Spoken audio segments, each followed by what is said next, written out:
কিন্তু প্র্যাকটিক্যালি আমরা করি না। প্র্যাকটিক্যালি যেটা করি, এই যে আমরা বসে আছি, সমবেত হয়ে আছি, সমবেত আমরা কি করছি?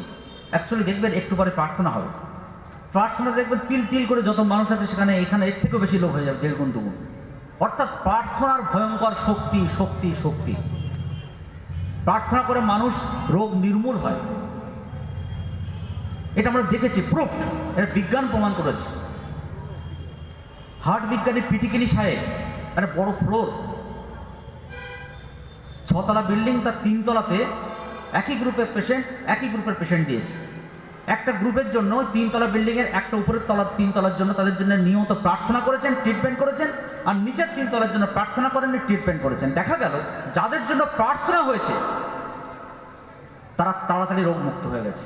অর্থাৎ আমরা বিশ্বাস করি প্রার্থনাতে অনেক কিছুই শক্তি আছে এবং